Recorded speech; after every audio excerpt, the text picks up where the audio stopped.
White shirts on the pitch, running fast through the night. Every heart beating loud under floodlit sky bright. So to London, stand strong, in the stands they belong. Voices echo like thunder, to the club they sing along. Up in Spurs we arise, eyes on the prize. Victory in sight with all our might. King's fire in his eyes, glory's what he seeks.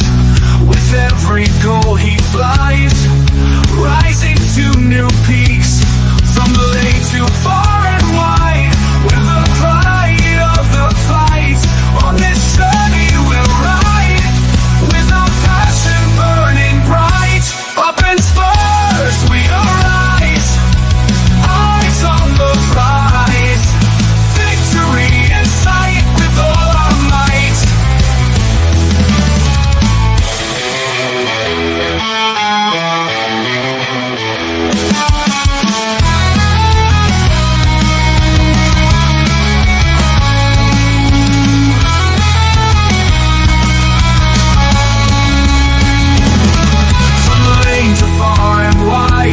The pride of the fight. On this journey we'll ride, with our passion burning bright. Up in Spurs we arise, eyes on the prize. Victory in sight with all our might. With all our might. With all our might.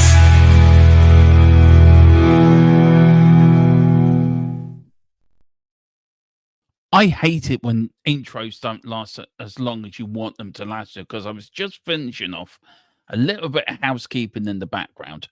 And there you go. YouTube makes you go live. So to YouTube, you dismanstrued hypocrite of lovely platform you really are.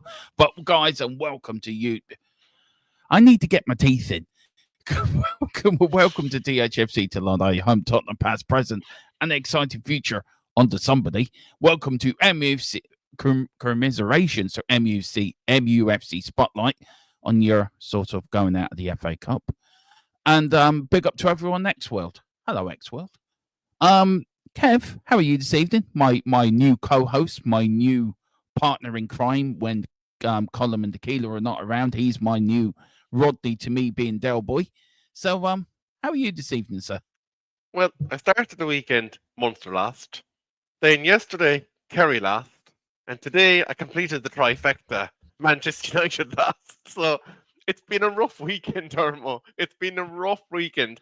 And as I was listening to your intro, I heard the victory in sight. And I'm thinking, that really doesn't apply to either of our clubs at the moment, the way our ownership is absolutely manhandling us and wrecking us. It is. It's shocking. It really is. Look, unlucky in the FA Cup. We are going to start there. But, guys, these are the talking points of today's stream. And, look, I think there's some good talking points here. Hopefully you might agree or not agree. We are going to talk about the FA Cup final draw. There is new rules out, by the way, for goalkeepers, which here in Ireland, we're used to them because they are involved in GAA, which is the Gaelic Association of Soccer. Football. See, over in Ireland, we call football, it's GAA, but soccer, for you guys in England, is football, it's soccer over here. Yeah, it is confusing. We're going to go through, the lads all got together and we've done our all-time Spurs and Man United 11. So do you agree which teams we picked, which players we picked? If you don't, get down below in the comments, or even in the comments as well. Let me know what you agree or disagree with. A big week for both clubs. Now Man United are out of the FA Cup. It is a big week for both of us with the Europa League. We have AZ Alkmaar. Yeah. Man United have Real Sociedad. Going out. Man United are... I agree with you. And then we're going to end off, which we sort of ended off the last stream, and there was more to it about the paywall, and it's free to air done with the likes of Eurosport now going off the air this week. So we're going to talk a little bit about that, guys. That is the talking points. But let's start on the FA Cup weekend. what have you made of it this weekend? It's been a good weekend, I think, for the FA Cup. I think there's been Plymouth did very well against Man City, by the way. You've had the automated offside rule being put into effect, which I suppose if we one game yesterday, it took 8 minutes to decide what was that about. I mean, that was shocking. It was used today in the Newcastle game, which I thought was a very good game, actually. Newcastle and Brighton. So, what have you made of the FA Cup this weekend, Kev? Put aside your Man United sort of down because you're out, but as a whole, do you think it's given the competition a bit of a lift?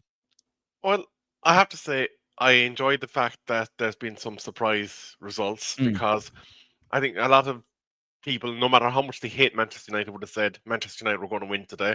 I think a lot of people would have said Newcastle were probably going to get through on their result yesterday. So, in terms of the magic of the cup, it seems like it's starting to grab some of its old, I suppose, giant killings, shocks, and I'm here for it because the era of Pep winning it every year, or the same big teams being in the final for long, it gets boring. And the fact that we're having clubs causing upsets, I'm all here for it, even if it is at our expense. But Dermot, I want to bring up one particular point from the FA Cup this weekend, and I cannot believe the photo that I was shown today because the so-called best referee in England was looking at the incident that occurred as clearly as you're looking straight ahead at the monitor in front of you, and he failed to give a red card for what I can only describe as a claymore kick to the face of the Crystal Palace striker. It was absolutely shambolic. And if he's the best referee in England, then we have big, big problems. Well, I'm about to show it to you now. I forgot to download it earlier, and I will do it now if my computer has. Oh, yeah, it has done good.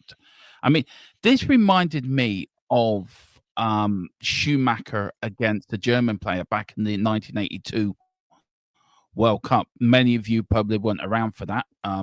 Sadly, me and Kev were. Colin, if you are watching, Colin was only a twinkle in his eyes when this happened.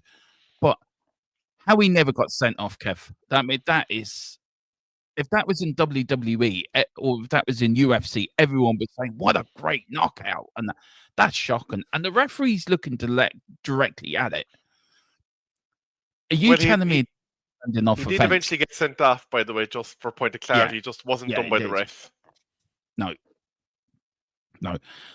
Did you see the Millwall fan that went into the Palace end to try to take on the whole of the Palace fans? I heard they got very rowdy in the away end, all right. But it was funny. They always talk about respect for referees in the game, Dermot. And I know. In the rugby, despite what people might think of egg ball, as some people call it, the only person that is allowed to have a conversation with the ref is the captain. It's the captain. Or whoever's nominated after the captain leaves the field. And, if a player has a point of view that they have a concern about, there's a way and means of communicating that to the referee. And when he tells you, no, that's enough, you've lost your fight, you move on. But I cannot actually see how players are going to be able to respect referees when the so-called best referee in England is looking straight at a very serious incident, and the first thing he doesn't do is pull out the red card. It's a poor look. Pick on that comment. You look at how many games this season with Tottenham or Man United. We've been harshly dealt by referees during our games, and you've done watch-alongs where we did the watch-along against Man City. How many times did I complain about the referee?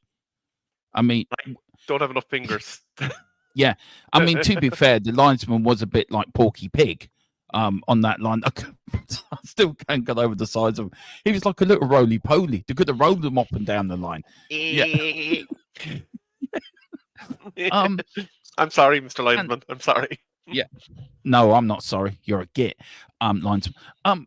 So look, why you look at officials back in the day, the Italian fella, remember the fella with the bald head, the Kalina. scary looking, yeah, who's now head of the IB, is it the IBF something, the international, who make the rules for the games.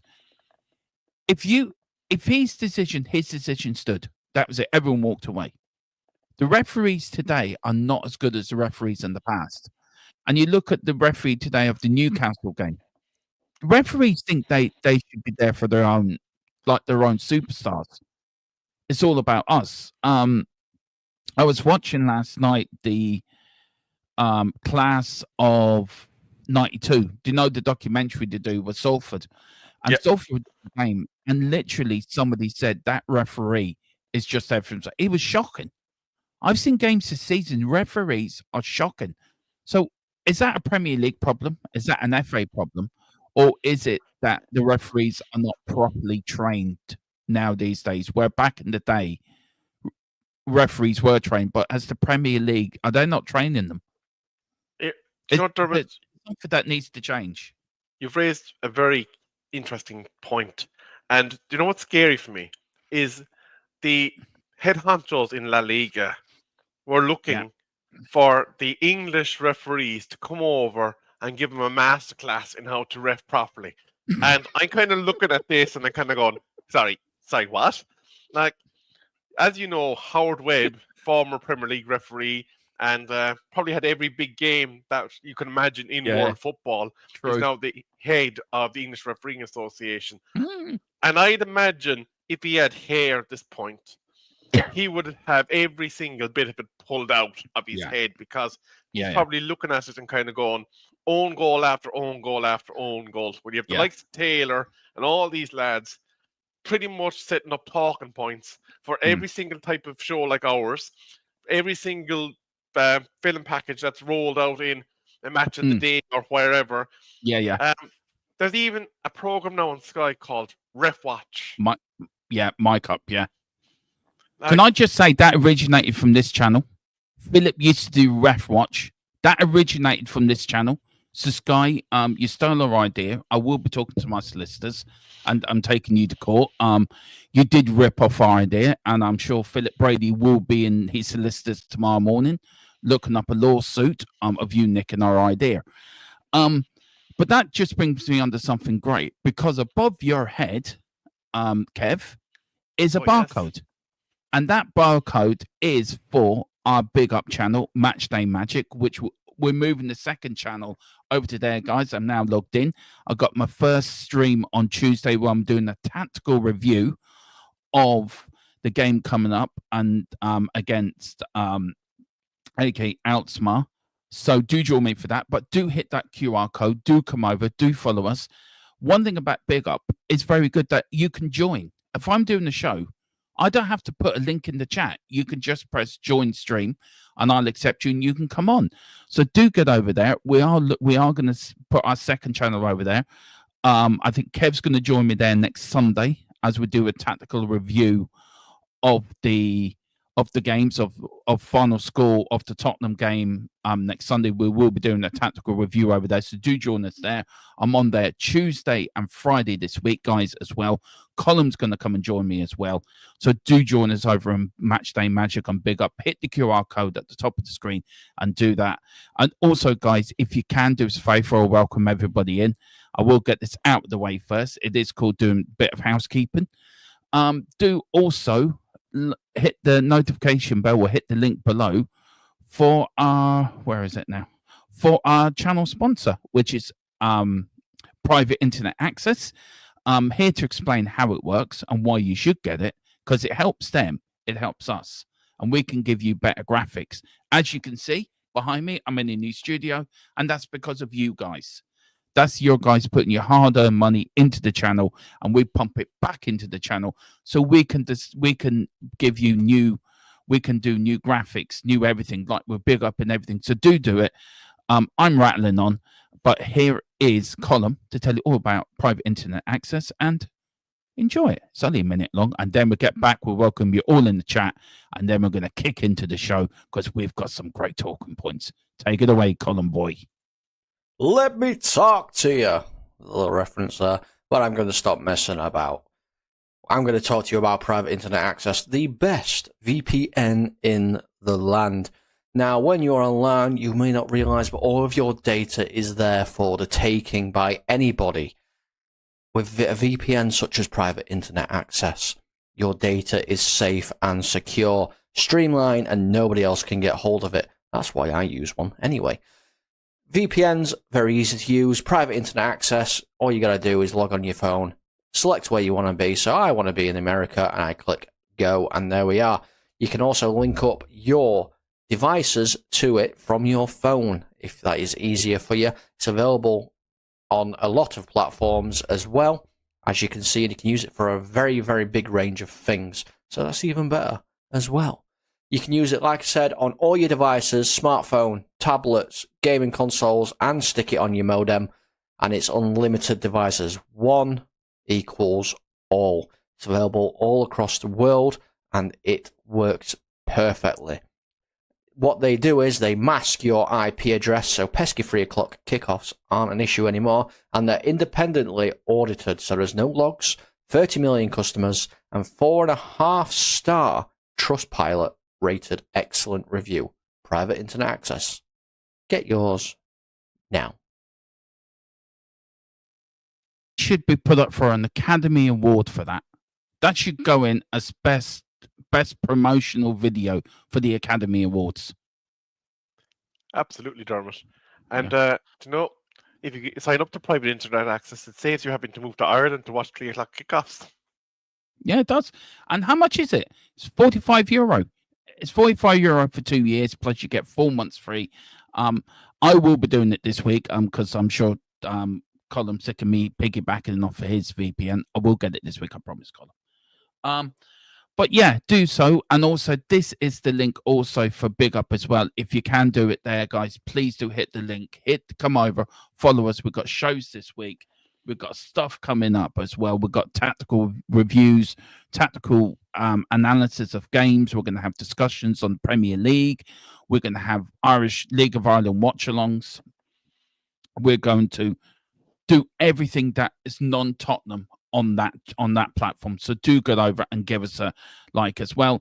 And there is also the link as well for the private internet access. Do hit that. It is good. It does help us. It's €45 for 2 years plus 4 months free. Let's welcome a few people in the chat. Big up to Neil Shafton. Big up Neil. He says, rest in peace, MUFC, a special avatar of Clint Dempsey for you. Man United fans expect as a Spur. Yeah, former Fulham player as well. Neil says GAA bollocks grabbing now allowed for goaltenders. I knew that might get. I knew that might get you a little bit laughy. Big up Neil says fitness caught up with Newcastle 2-0 games. Yeah, we are going to talk a little bit about Newcastle game. Neil says flying knee over the Millwall play. That Palace or Millwall fan that went in to take on more than fans alone. He was a brave bastard, but he did get beaten up, sadly. Big up to HMQ as well. It says, I've done my all-time London 11 by birth, not club, state of origin. They call it in Australia. And this is his pick now. I wonder, guys, give this out of 10. We've got Peter Bonetti, famous for conceding 2 goals in the World Cup quarterfinals in 1970 when West Germany back then came back from 2-0 down to win 3-2. Rio Ferdinand, John Terry. I cannot stand John Terry, but there you go. Ashley Cole, another idiot. Bobby Moore. What cannot be said about Bobby Moore? Probably the finest defender ever to come out of West Ham. Bobby Moore, very quickly on Bobby Moore, Kev. The most famous tackle was that tackle against Brazil. I actually watched that match the other night, the England-Brazil 1970 game. Is that the best defending by a defender you've ever seen in the game? Because I don't think I've seen a defender play as well in any game since. Other defenders have played well, but Bobby Moore, he was ahead of his time, I think, football-wise, wasn't he, really? Well, I was probably in not existence when he was playing the game, so it'd all be archive footage that I'd have seen of this gentleman. The only person I can think that is any way close was, and a part of it was because of his longevity, was Paolo Maldini. The Yeah. man seemed to go forever, and he's always did. seemed to be at the top level. Yeah. Maldini, like he like went on forever. Yeah, he exactly. never stopped, and he was a great defender as well. He retired essentially at the top. He did. At He did. 38, I tell you think. another. Yeah, I tell you another great player as well. Back in the day was Baggio, but Scalacci came out of nowhere, scored 6 goals in the World Cup, and then went back into the wilderness again. Nobody heard about him since then. Do you know who I loves suppose Mr. Scalacci, though? Do you remember the memory man, Mr. Jimmy McGee? Yeah, I do. That bastard scored a goal against us in the quarter. We would have won that World Cup, I think, if we got to the semi-finals. Do you know that? I think there could have been an England-Ireland final. He's also gone. He's had them captain. Paul Ince, of course, the governor, like to call himself. We've got Glenn Hoddle, the god. We've got John Barnes. He's scored that fantastic goal against Brazil, and he lived off that for the rest of his career. We've got David Beckham. Well, he is a bit of a spice boy. We've got the Harry Kane and Jimmy Greaves. I mean, that partnership alone is something special. Out of 10, I'm going to give that 6 out of 10, 7 out of 10, actually. What are you giving it? It's decent. Like, you know, there's a lot of high quality players in there. Now, what did he say his criteria was again? That they all had to be London-ex. Okay. Yeah. So yeah, as far as the London, I'm racking my head trying to figure out any London players that could, I suppose, cause umbrage there, and like Lampard doesn't get into that midfield. No, I'm surprised Lampard's not in there. Actually, I tell you, another surprise not there is Paul Scholes or Nicky Butt. Hang on, London X1. What's Beckham's qualification for London X1? Because he was born in London. Okay, fair. He was born in. I think he was born in the East End. He's an East End lad. Yeah, because I know Ferdinand played for the Hammers. Yeah, at did. one point. Paul Ince played for West Ham. John Barnes played for Watford. Harry Kane played for Tottenham. Jimmy Greaves played for Chelsea and Spurs and West Ham. Harry Kane also played for Watford, I believe, didn't he? On loan? I think he did. Peter Bonetti, I think, is an ex-Chelsea goalkeeper. Back in the day. Ashley Cole played for Chelsea and Arsenal. John Terry played for Chelsea, and Bobby Moore played for West Ham. I do you know what? That's a very clever start all-time 11, actually. That is very clever.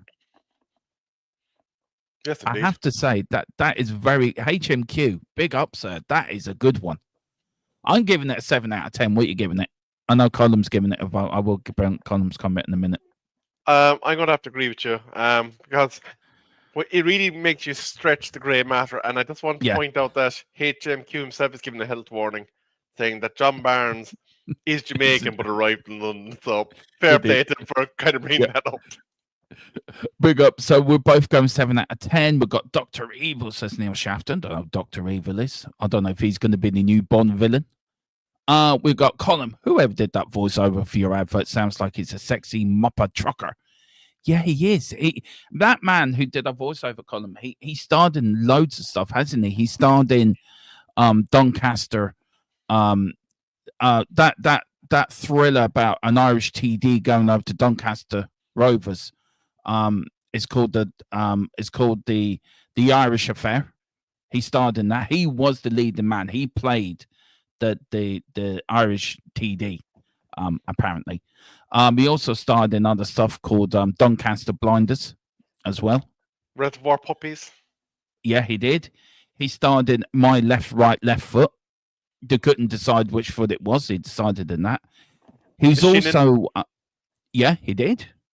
He did.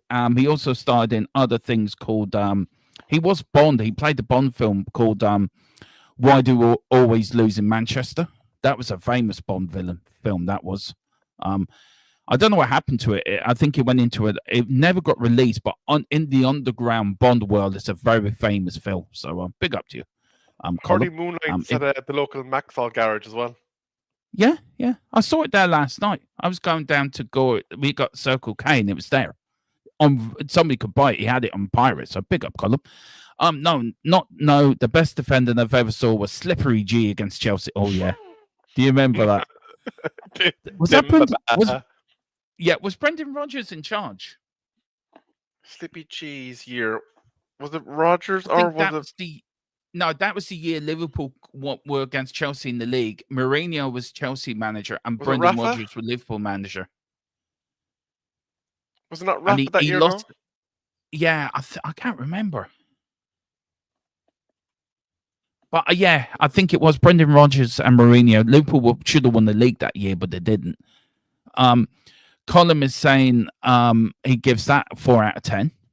See, harsh. Colin is in the football world. No, I don't think it's harsh. I know why he's done it. I don't know why he's done it. Colin, let me know if you're okay to do that thing afterwards for a couple of minutes, if you don't mind. I know you're busy, but if you can let me know, or we can leave it to the week. Whatever suits you, sir. We've got Peckham. Beckham was from Peckham. We've got the Kevin Keegan story by Neil Shafton. Kevin Keegan was a great striker. He loved giving left hooks to Leeds players as well. If you ever want to watch 2 minutes of who is that Leeds captain? What was his name? Billy Bremer and Kevin Keegan. Kevin Keegan turned around and lumped Johnny Giles, wasn't it? Giles, jeez, yeah. He clumped him in the Charity Shield. Give him a right left hook.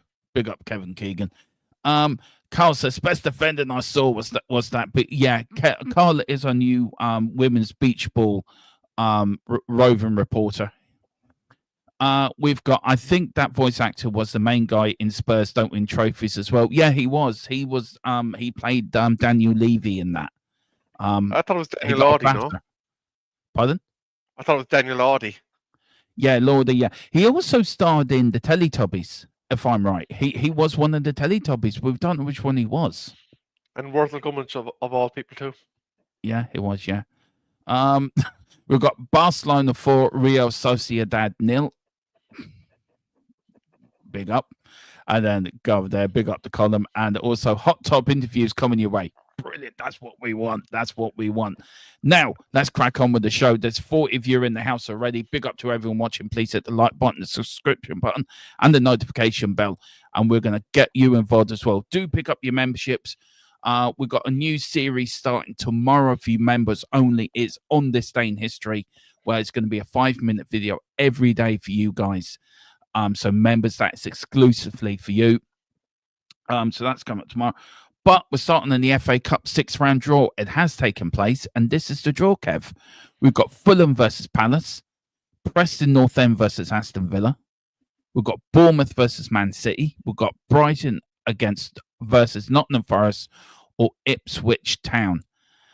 I'm going to stick my neck on the line and give this is my semi-final. I'm going for Fulham, Villa, Bournemouth, and I think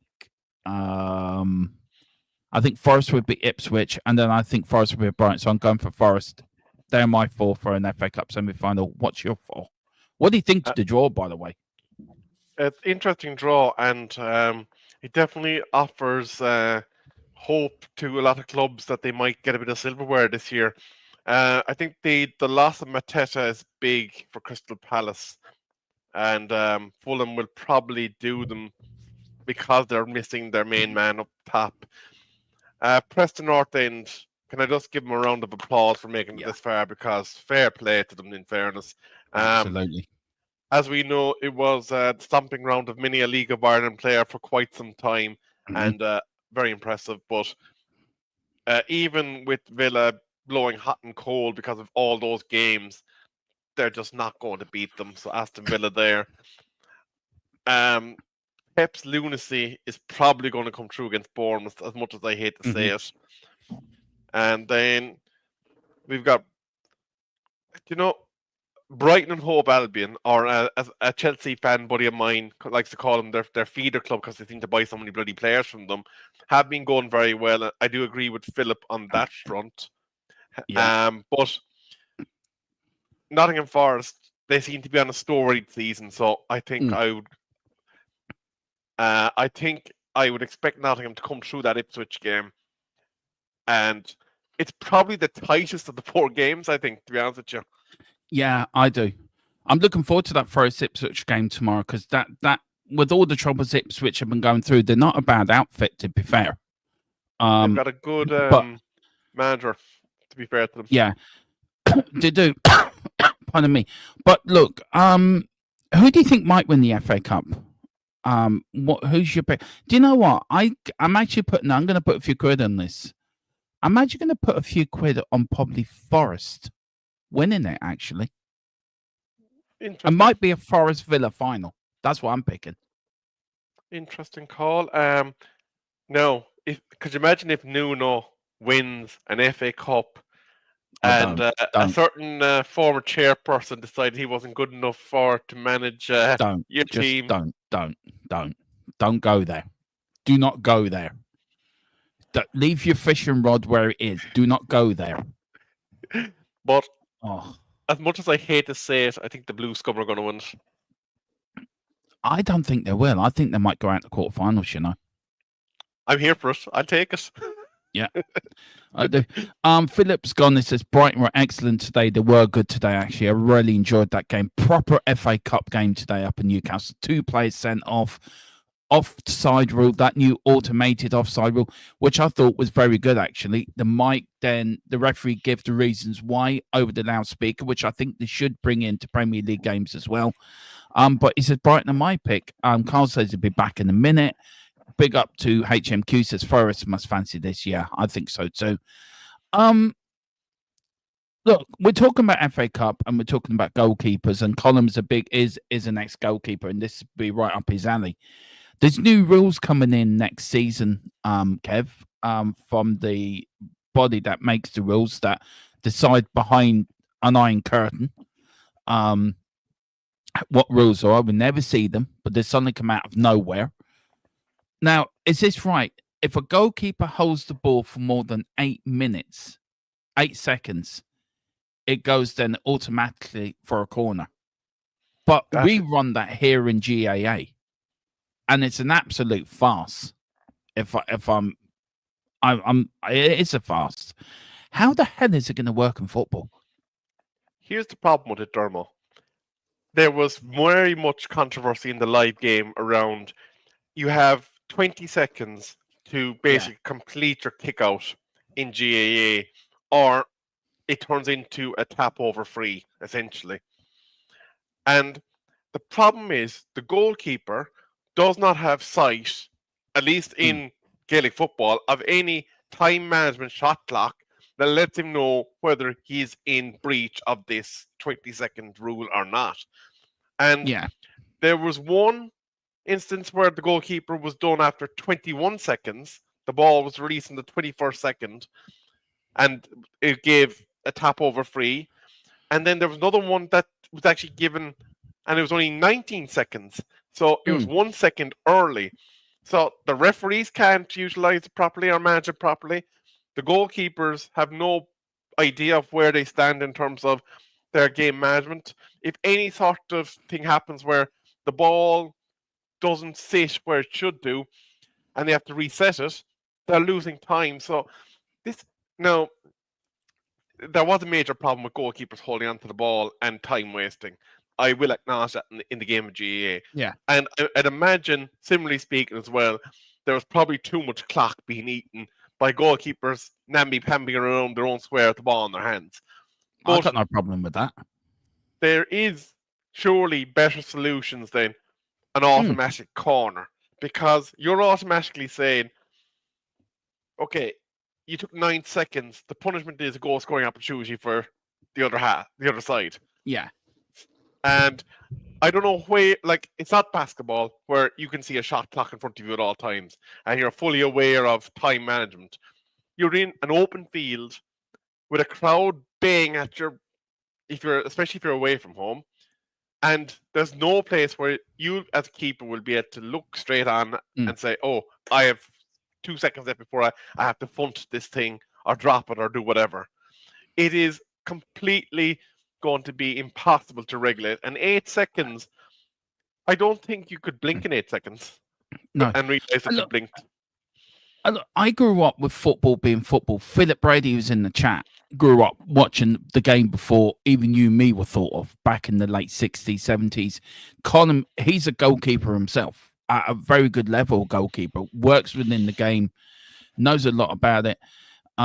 He says it's a stupid rule, and it is a stupid rule. It's another rule to pander to the FIFA and UEFA executives who just want to change football into a more American style sport, and that's what it is changing. The Premier League is changing. It wants to change it into an American style product to suit their narratives of these American ownerships.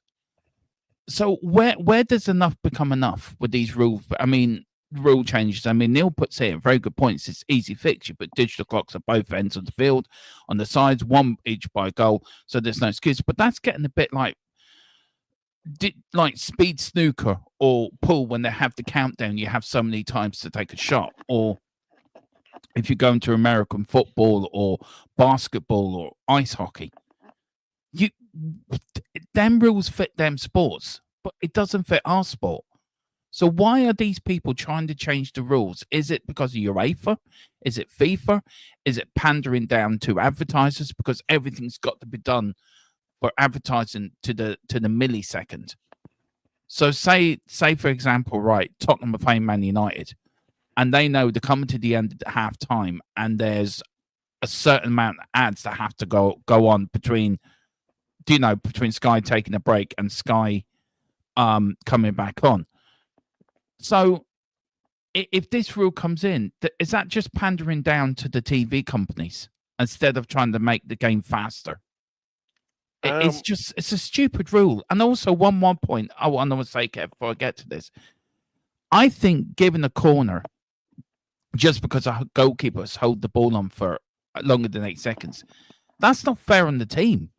You're punishing the team for a goalkeeper, holding on to the ball for a second too long. It doesn't work. It's a stupid rule.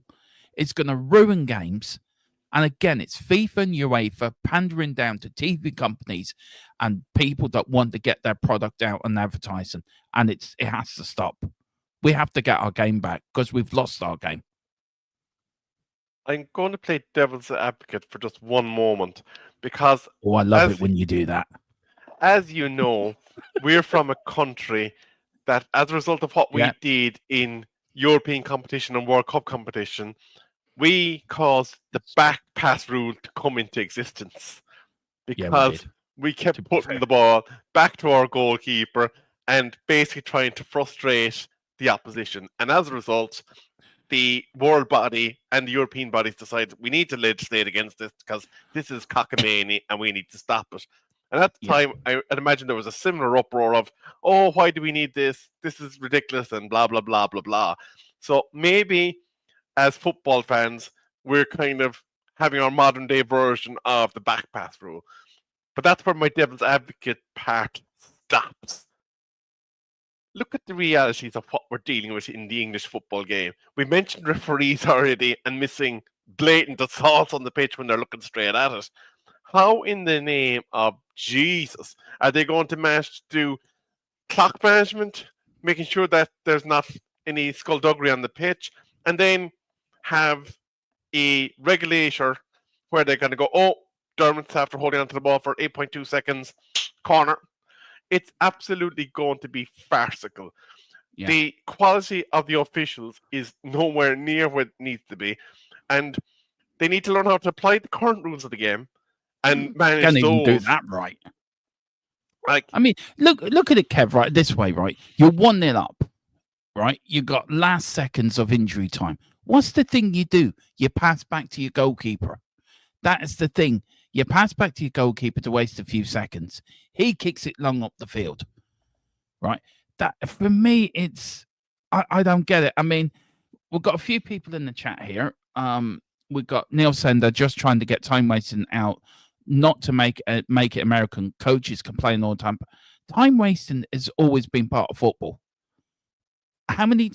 It's always been. I just I don't get it. We've got Neil saying laying down for 5 seconds after picking up ball is ridiculous. Yeah, that's true. Boris is totally against what I just said. It's not pandering. It's to get rid of time wasting, and the premise is key of some of the most time wasting goalkeepers out there. I don't really agree with that. I think there is a bit of pandering to the advertising industry. Am I way off the mark here, Kev, or is there something to it? So, or was Boris right? Am I wrong? And is Boris spot on what he's saying?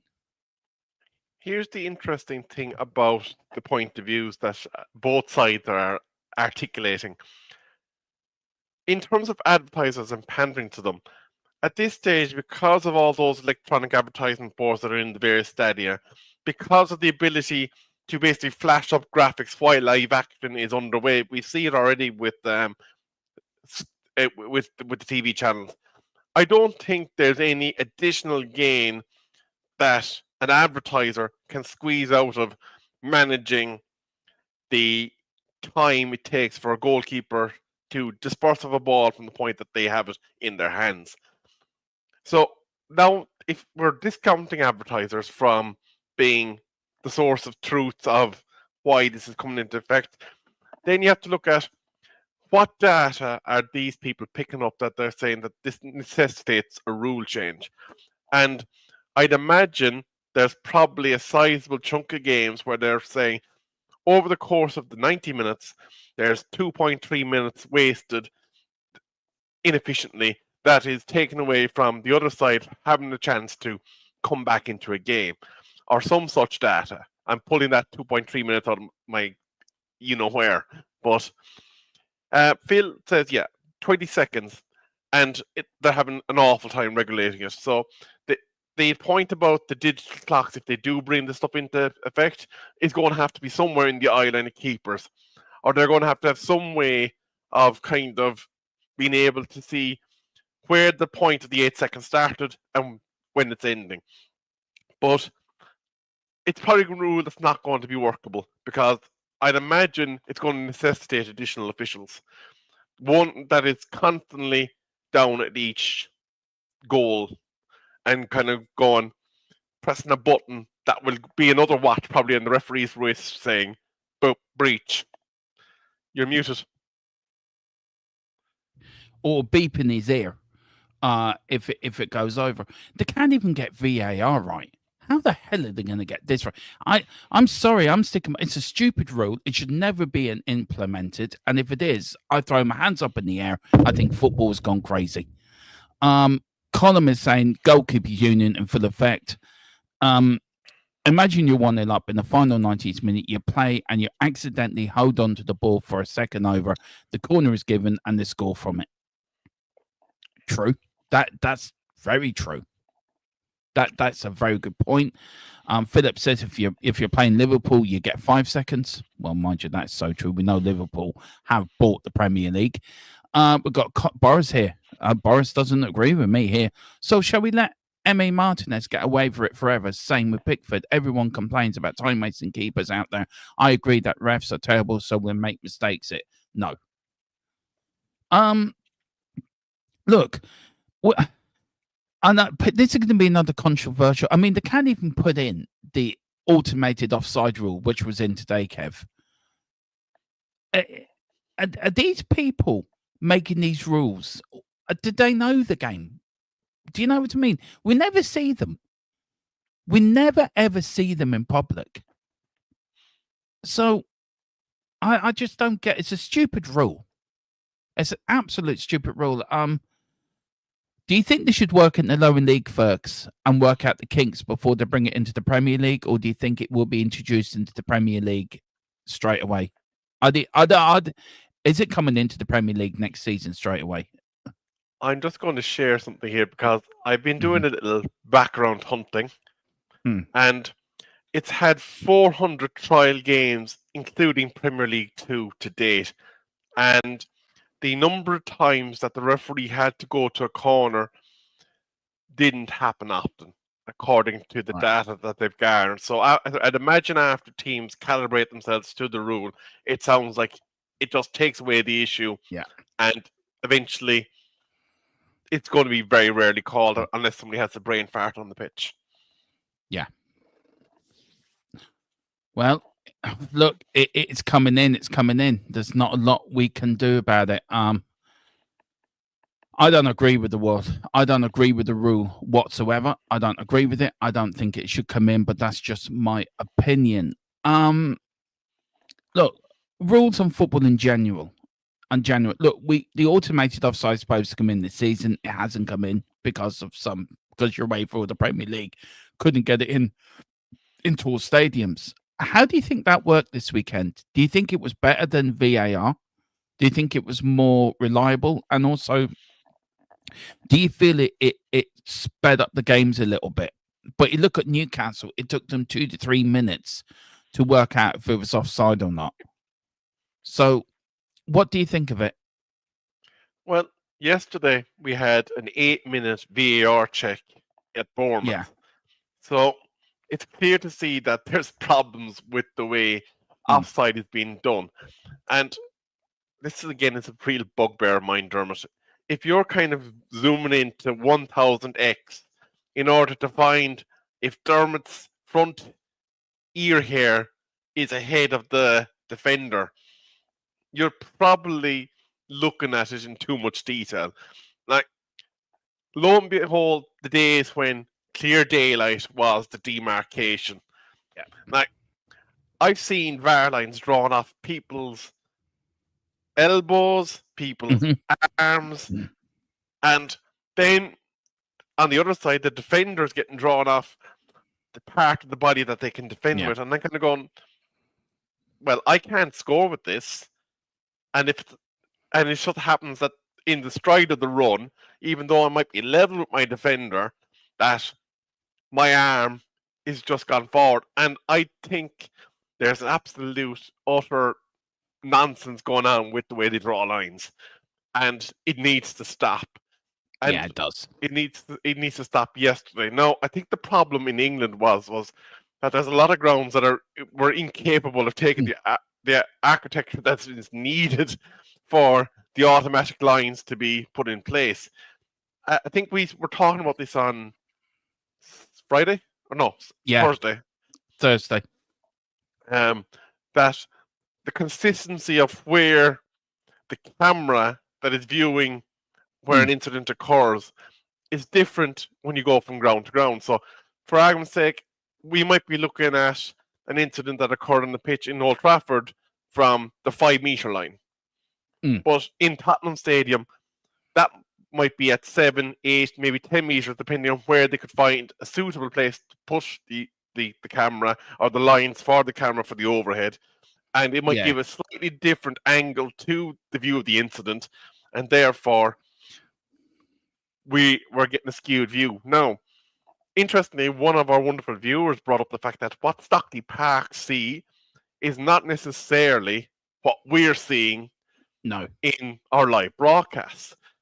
And that makes me wonder then, what are Sky, BT, and all these fellas that are showing VAR lines being drawn, what feed are they shown then? Because they probably have to try and do their own feed.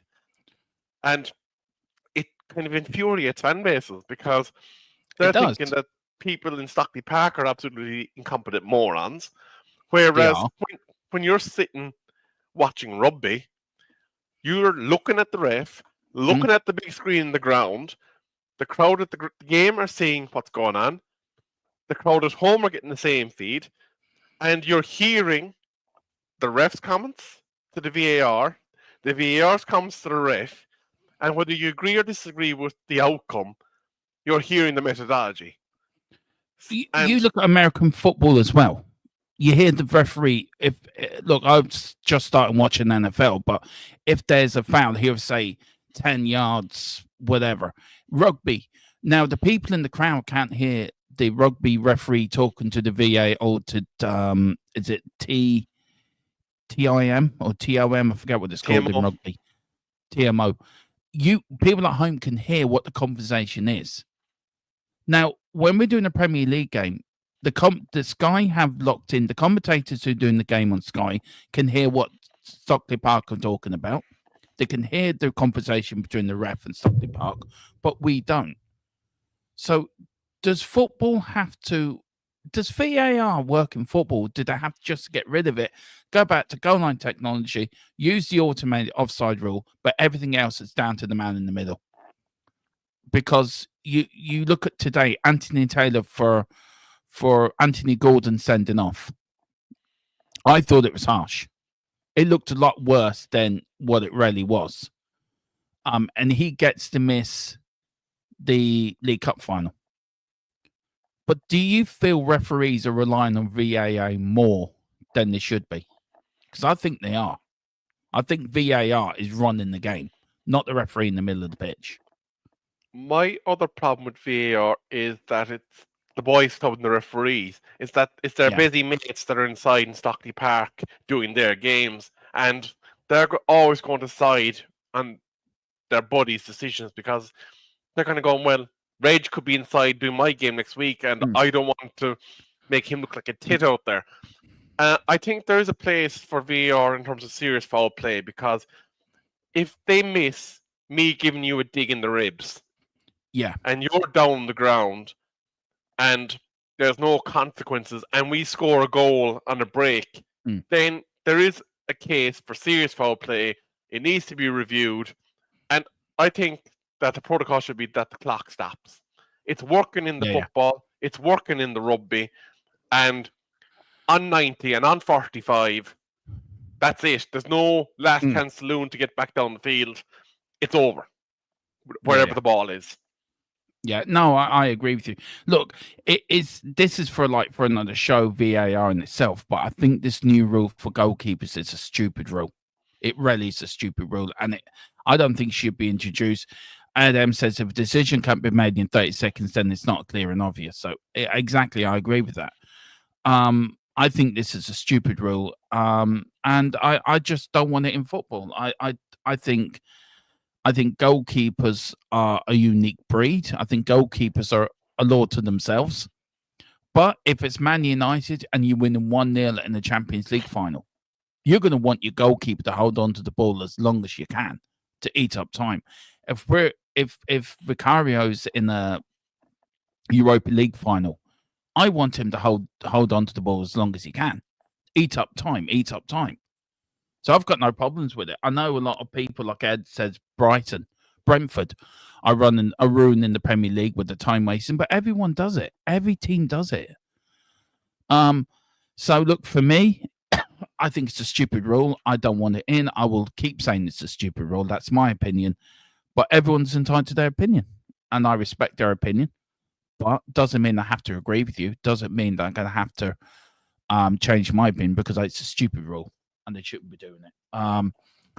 Look, do you feel, look, very quickly before we move on, Kev, that people that make the football rules don't think of the fans. They just think of what makes the game quicker, what makes the game more attractive to investors, to different people wanting to buy in to the Premier League or world football. Do you feel that that's why they're making these rules, is to make it better for investments within football, but they're not thinking about the game in general? What's best for the game? They're more thinking what's best for money going into the game. I think what's best for the game, Dermot, is the ball being in play and that there's as minimal delays as required to actually get the ball back into play. I just want to show you another quick graphic because it is on the subject of time wasting, and it's actually probably more cardinal sin than the goalkeepers. It's actually corner time, and as you can see here, the most time taken to run corners on average is by, guess who? Arsenal Football Club. 47.9 seconds to get a corner in play. That is ridiculous. So if you have 10 corners in a game, that's nearly 10 minutes. You're muted again. Sorry. No, it's just because my chair's making noise. I don't when I move because of my back. I don't interrupt you making noise when you're speaking. But Brentford are second, Chelsea are third, Villa are fourth. Man United and Tottenham are not in that top list. Well, Man United have been creating enough attacks and get corners, so Neither have we, to be fair. But it's time wasting a part of football, though, isn't it? Always been there, and it always will be there. it definitely You're trying to get rid of something. You're trying to get rid of something that's always been within the game. Do you know what I mean? There's the real table for you. Yeah. So this is the top of the average time to restart play on all possible restarts. Forest the top. Wow. So do you want to read out that list? And people probably can't read it. Do you want to read it out and what the numbers are? What's the average there? So Nottingham Forest average restart time from any sort of restart 32.1 seconds. Villa second 32 seconds. Brentford third 30.8. Arsenal 30.7. Ipswich 30.1. Then Brighton, Southampton, Chelsea, Wolves, West Ham, all in around the 28-29 seconds. Everton, Leicester, Crystal Palace, Fulham, Newcastle, all just above 27 seconds. And then towards the bottom, Man United, Bournemouth, Liverpool, Man City, and bottom of the table, Tottenham Hotspur get the ball back into play the fastest, regardless of whether it's throw, goal kick, or corner of any team in the Premier League. So that's more of Vange's system, isn't it? Recycle the ball quick. Look, so isn't that football though? I keep saying the same point though. Isn't it just? It's like they tried to kick out, what was it, passing back the goalkeepers. It was always part of the game. Why are they trying to change the game? Why are these people trying to change a game that doesn't need changing? Yeah, some rules need fixing, tweaking, I'll agree with you. But this is... Why are they trying to change the game out of all recognition? What's their end goal?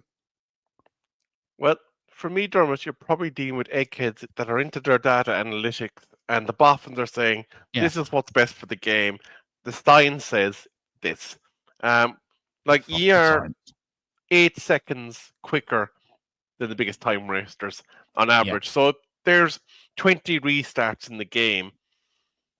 That's a couple of extra minutes that Tottenham keep the ball in play. Yeah. We've got Colin who says, okay, so if goalkeepers are not allowed to hold on to the balls, are not allowed to go and hang on. Okay, do you want to read this out? Sorry, I'm getting tongued. So Colin was saying, okay, so if goalkeepers are not allowed, I think, to hold the ball, players are not allowed to go to the corner and shield the ball. It's the exact same thing. I disagree with you, Mr. Cullum, because if you think about it, if I run over to the corner flag with ball at my feet, I am in play with ball and feet, and I'm basically asking Dermot to commit a foul on me or try and win the ball fairly or get it out of play so that there's a restart necessitated. Whereas if you're a goalkeeper, I cannot come over and barge you off the ball.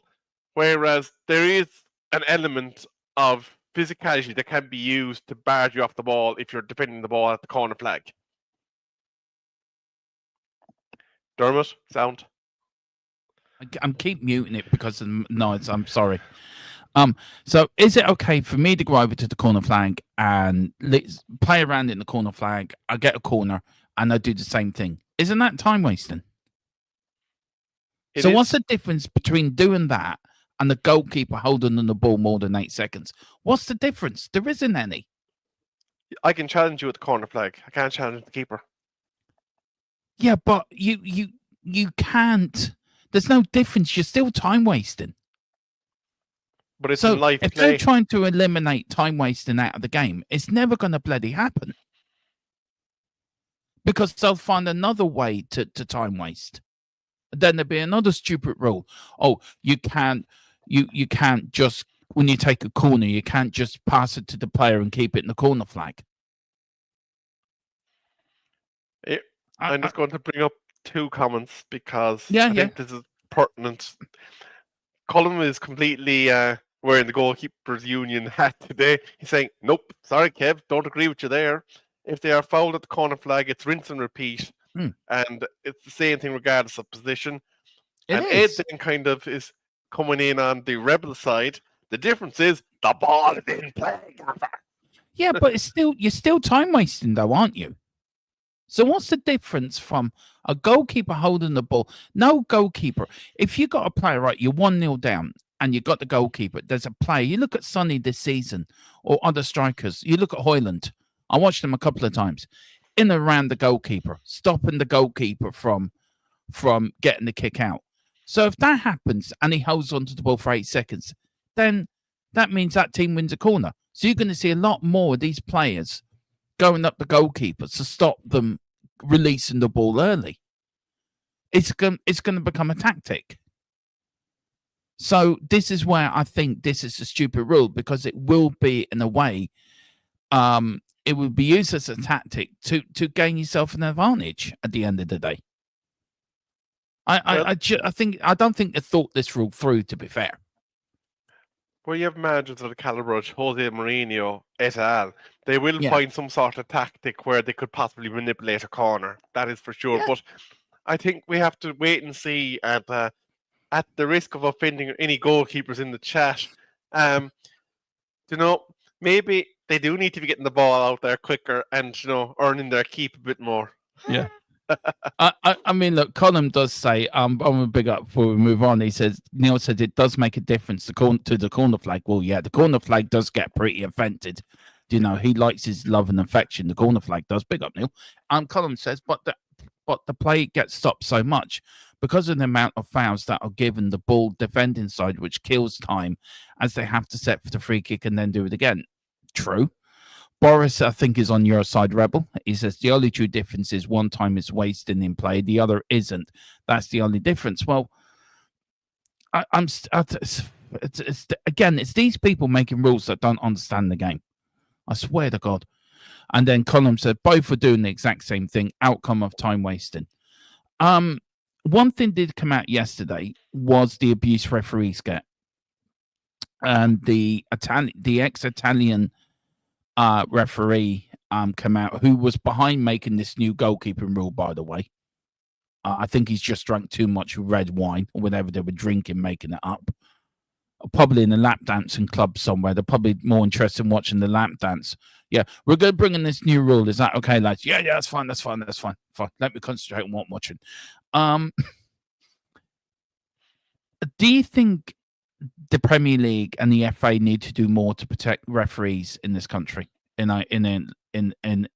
Now, we have a big drive over here, as you well know, in the League of Ireland, that the FAI have, to stop abusing referees. But did the English game or UEFA FIFA need to do more to protect referees from abuse? Because there is some really good referees out there, by the way. We always seem to pick on the bad ones, but there is generally good referees. So should they do more to protect the referees? I just want to address one quick thing from Neil. Hockey is complete and utter different kettle of fish. I think goalkeepers in there are absolutely nuts seeing that ball, that the speed it flies at. So I think it's completely incomparable. It's like the hurling keepers. No, thank you whatsoever. Yeah. But you mentioned about the protection of referees. There's a saying that one of my old former bosses before he retired used to say, is that in a lot of organizations, people used to get promoted until they reached their level of incompetence, i.e. that they weren't sufficiently qualified to do the job that they were after being promoted into. And I think the biggest thing that the English referees and the world referee organizations can protect their officials is that they're ensuring that they are only appointed to a particular level of competition that they're sufficiently qualified and capable of handling. Because, as you know, the higher you go up, the bigger the egos in the players that play again in those games. And the referees as well. Their and the egos are referees. big as well. So I think the training levels and I suppose the ability to handle big occasions, because it is a pressure situation being sitting in there in a Manchester derby. It's a pressure situation sitting there watching Tottenham play Arsenal or any of the other London clubs, because there is massive heat, there's hostile crowds involved.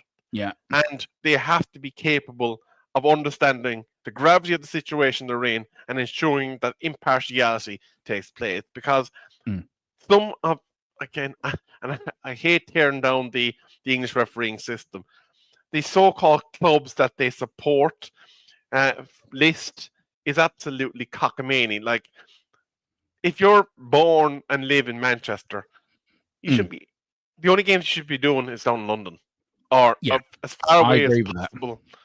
I agree with that. And if there's any northwest games going on, the referee should be traveling up from London, or failing that, traveling over from Spain. Yeah, or I get it. that doesn't belong to the demographic area. Because I think there was one of the refs said they support Woking or some conference team. Bullshit. I'm sorry. Bullshit. Yeah, it is. I mean, David Dean. Was it David Dean? What am I thinking? The referee, Mike Dean. That was it, Mike Dean. He was a massive Spurs fan. He never gave us anything, the wanker, but he was a massive Spurs fan. It's just, I think, I don't know. I think the game has changed so much to when we watched it as kids growing up. And that sort of brings us, I get a few of these comments, and that brings us into the main part of the show, our all-time. We're going to look back, all-time Spurs 11. The lads have been busy putting their lineups together. It should be interesting. I'm looking forward to it. There's going to be a bit of a debate. Now, I did do a combined all-time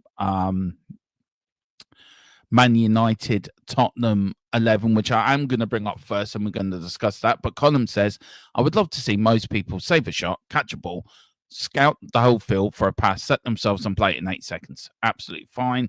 Big up to Boris, big up to Neil as well. Colin says if it was around 12 to 15 seconds that I would actually accept the rule. I think that's realistic. And then they're just talking to each other. Now, all-time Spurs 11. And this for me, like, I set this little thing up for the lads, and they haven't let me down. So this is the, hang on, let's get this right. So there we go. This is Kevin's all-time Man United 11. Do you want to go through it? Do you want to explain why you've picked the players you have? And then, guys, your job in the chat is to rate it. You get to rate Kev's all-time Man United 11. Me, Philip, and Carl have done one for Spurs. Kev and Colin have done one for Manchester United. I'm now going to download my all-time combined all-time Spurs Man 11. So I want you to know. But Kev, carry away, man. Why have you picked who you picked? Just point of clarity, that's Paul, Ginger Prince Scholes. That's what I meant by Paul. But yeah, I go through that. Sorry. I'll go through that shortly. Can I just give an honourable mention to Dimitar, Man United legend Berbatov, who it was possibly worthy of a call-up. And there's a couple of players that, in my pondering, because as you know, Manchester United have had so many damn good players, it's impossible to think of them all. And since then, I realised I didn't consider Dennis Law, and I didn't consider Big Duncan Edwards. And whatever about Law and forgetting him, I can kind of myself in the not mentioning Duncan Edwards is probably the biggest cardinal sin that I could ever mention, because as you know, the best player in the world in Duncan Edwards' era was a Real Madrid player by the name of Di Sanfantino. And Duncan Edwards beat him to a Ballon d'Or, and I didn't mention him. So I'm actually going to have to renegade Mr. Giggs to the bench and replace him with You're with sort changing of, it. do you know, it was a cardinal mistake. Duncan Edwards has to be in that starting lineup. But let me just go through the team. The Great Dane, Peter Schmeichel, the 99 treble. Yeah. He was probably one of the most imposing goalkeepers in Premier League history, and he just has to go in there. Yeah. Gary Neville, as much as he's a wally on the various television broadcasts that he does, he was effective on the pitch.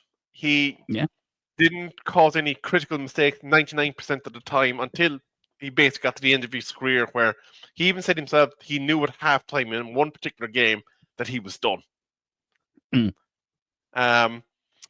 Left back. There was a few shouts again. Honourable mention to Patrice Evra, who I think was one of United's greatest left backs. But I've worn my green, white, and gold here and put in Dennis up the Irwins. And I think Dennis only had one singular red card in his entire career. And that was a particularly horrible tackle that I still get shivers thinking about when I go through it. The centre backs, again, there's so many possible centre backs that you could possibly have come to think of. And I'm just trying to, like, Rio and Vidic were probably the perfect kind of complement sauce to each other. Yeah, like, they were. The things that Rio was really good at, being mobile, being pacey, all the rest of it. His weaknesses were Vidic's strengths, and like vice versa. So, like, they're nearly a pair that you couldn't select either in isolation, if that makes sense, because they're just so damn good. But I did forget to mention Paul McGrath in my deliberations. So honourable mention to Paul, because again, Irish legend, but I kind of had to go with Rio and Vidic. So then into the midfield. Roy Keane was probably one of the most influential captains. He admits himself he wasn't the best player, technically speaking, but he knew how to read a game. And when it was necessary for him to make a big tackle, to do something, and he did not accept anything but giving your all on the field. He was truly a general for his manager out there. And I think he was probably, I think Patrick Vieira was probably the closest to him in terms of the raw aggression that he could impart. Like, if you saw an angry Roy Keane or an angry Patrick Vieira looking at you, you'd piss yourself, I think, to be fair. Paul Scholes, I went with him because of the attacking threat that he could kind of impart. Robbo, like, again, one of the quintessential United players. You really can't argue with them. Then the Belfast boy, Georgie Best. He was a player that Diego Maradona, that Pele said was the best player in the world. Like, when Pele is saying you're brilliant, you take note of that. Now, it's probably unfortunate that women and booze affected the trajectory that he took, but by God, fair play to him. Fair play to him. Fair play to him. Fair play to him. Legend. Duncan Edwards then on the left wing. Sorry, Giggs. You sleeping with your sister-in-law isn't going to get you into the team anymore. But like what I said earlier, he beat the world's best player of his era to a Ballon d'Or. And I think that qualifies him to get the left wing spot. And finally, then Charlton, Sir Bobby. I toyed with Wayne Rooney for a nanosecond, but Wayne has to sit on the bench in this case. I'm going to have to mention a few players that I did give consideration to. Van der Sar, Evra, Jaap Stam, Paul Mack, John O'Shea. And Yeah. Here's the reason why Good John shout. O'Shea is on there. Is the bastard could play in every single damn position on the field, and as a utility player, you knew that he was going to give you everything that he had, regardless Yeah, of where you stuck him. So I think for that reason alone, he's an important bench player. Partly so, that man that didn't know how to run out of gas. Nah. Again, if you asked him to do a man marking job for you, he went out there, he'd done it, and he pocketed some incredible players in his time. He did. CR7. The reason why he's on the bench is CR7's best wasn't at Manchester United. If this was a Real Madrid team that was being put in there all day, every day, no problem. But he was 90% of the way maybe when he left Manchester United before he became a god in Spain. Waza, I think he speaks for himself. He was pretty much... Lock up your grannies. And then one honorable mention to the babyface assassin who scored one of the other goals in '99. But I think a man that's holding both our hearts is Teddy Sheringham. Yeah, he's so underrated. Teddy is so underrated as a striker.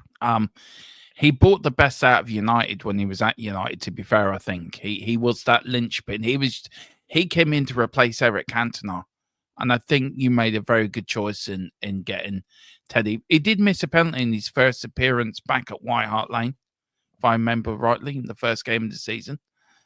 But what do you give Rebels out of 10? I'm going to give that a 6 out of 10. Oh, explain. Now, Clip notes. I tell you why. Got no problem with your goalkeeper. Got no problem with your back four. Paul Ince instead of Paul Scholes.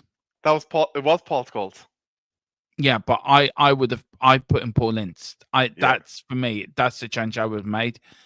I would have put Dennis Law in there. I would put Best Law and Charlton in that team.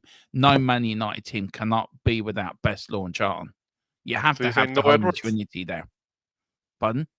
You're not putting in Edwards then. No, he'd be on the bench. For me, I'll go for a fourth. I'll go for a 4-3-3. But the back four, you can't say nothing about Gary Neville, Rio, Vidic, and Dennis Irwin.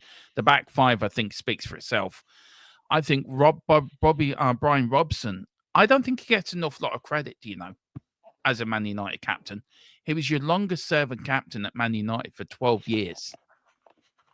And I think the way that he was part of the drinking culture when Fergie came in.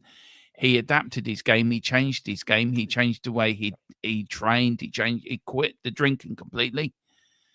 And he got longer out of himself. And he got longer. And he was there to United won their first league championship since 1968.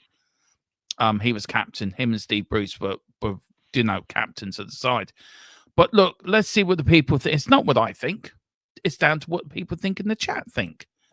We got big up to HMQ. He says, I have Paul McGrath in defence.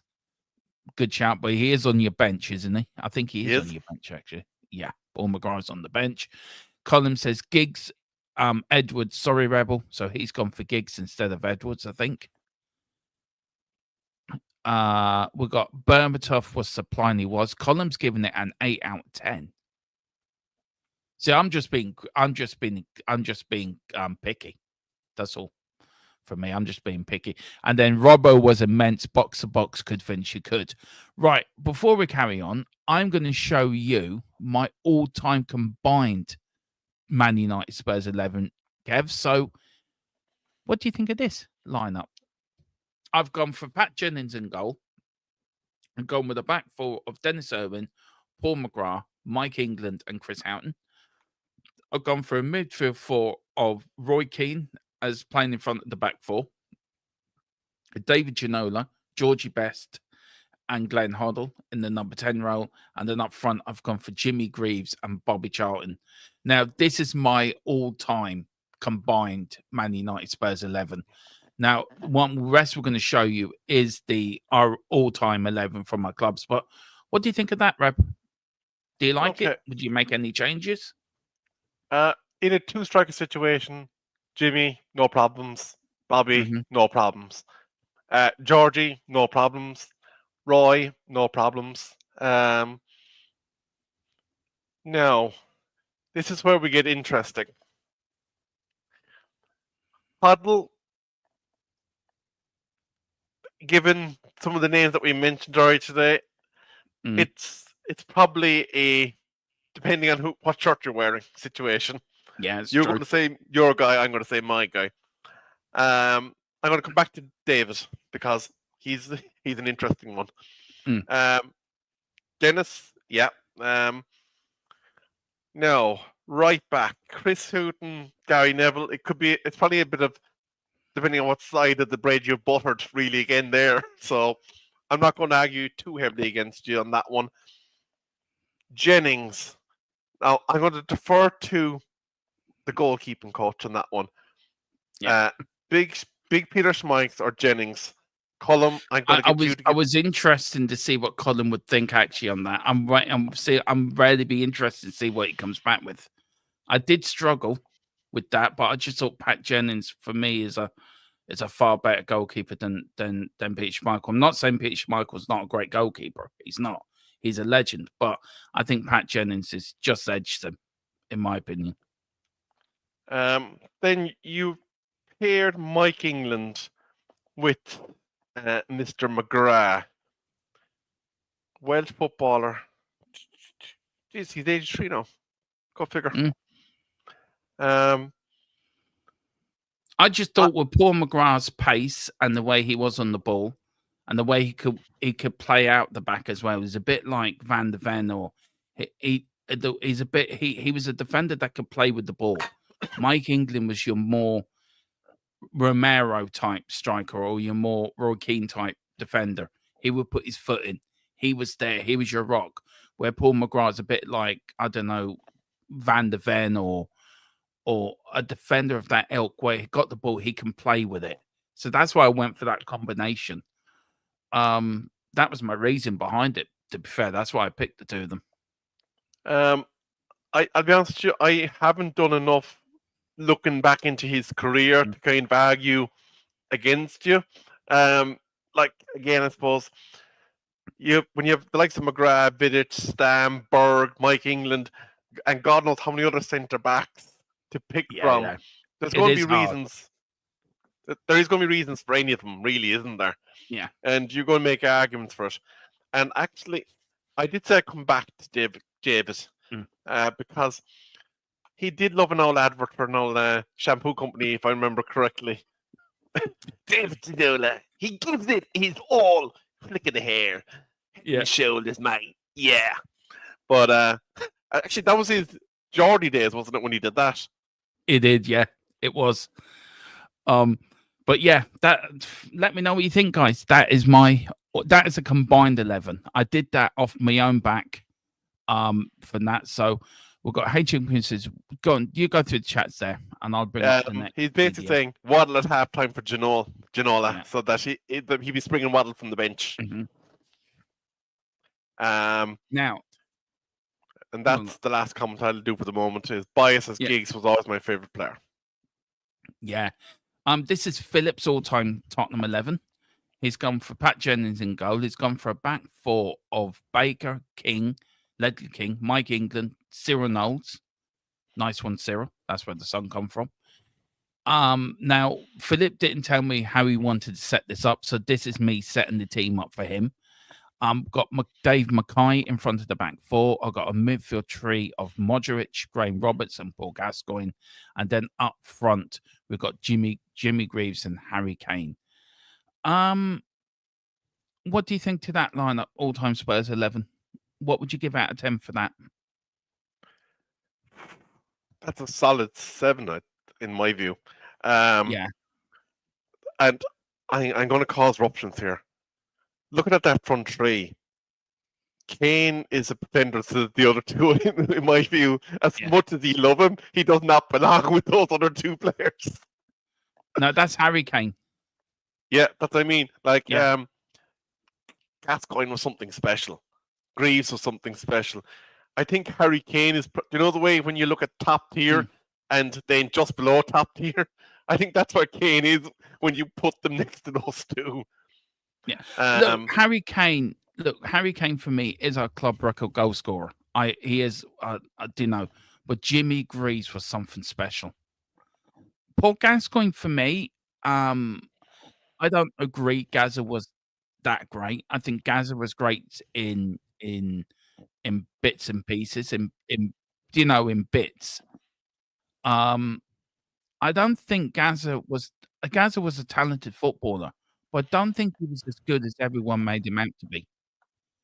Now, I'm probably going to get pelters for saying this, but I just think Paul Gascoigne, for me, as good as he was very unreliable. He could get sent off in a flick of a. He could look what he did in the '91 Cup final. He look at the 2 tackles against Gary Charles and who was the other one? The 2 Forest players that ruined his career. So, on that, Philip, I'm going to give you a 6, just because of that. Can I just interject one other point? Actually, Modric, what an absolute menace he was to try and shut down. But there's 2 players that I'm surprised aren't in there now. I don't know if he's done a bench. Christian Eriksen was unbelievable for you. Yeah. And the other one, you had probably one of England's best defenders in the more modern era, in Sol Campbell, playing in a Tottenham shirt as well. Pardon? Didn't you have Mr. Sol Campbell playing for you at one point? Who's he? Never heard of him. Who's he? Never heard of him. What was he, a footballer? Fair enough. We'll move on. What? Who's this? Oh, you mean the dirty bastard, cheating, wanking, traitor? You mean him? You mean Judas? I know who you're talking about now. Yeah. No, he doesn't get into any Spurs 11. He's just he's Judas. This is his bench. This is Philip's bench. He's gone for Luis, Houghton, Bentongan, Norman, Danny Blanchflower, Ginola, Robbie Keane, and Berbatov. What do you reckon to that bench now? Like that, you know, like Keane and Berbatov coming off your bench, that would frighten that's enough to leave skid marks, really, isn't it? On a defender, if you think they're coming on. Yeah. It's So what did you give Philip? 7? 7. And 7. I think I might push him to an 8 with that bench. Yeah. Right. If I bring up these comments, do you want to read them out for us, Kev? If I bring them up, we'll start from that one. We'll start from HMQ there, and we'll work our way down. Jennings was brilliant. I'd only have Big Nev Southall as a better keeper in all time. Yeah, that's so true. Colin was saying he's bringing the stats to the table because he loves it, like when he brings the milkshake to the yard. Yeah. Peter, in for me, he ranks 7th in all-time goalkeeping legends, and Pat isn't in the top 10. Ooh. I'm sorry, Colin. I respect you. You know I do. I respect your goalkeeping knowledge, but Pat Jennings was far better than Peter Schmeichel will ever be. HMQ is saying, no huddle, no party, can't take it seriously. FT is saying, Colin, I think Judas needs to be in some of these teams. You can name them. I just won't name them. You can name them. I won't name them.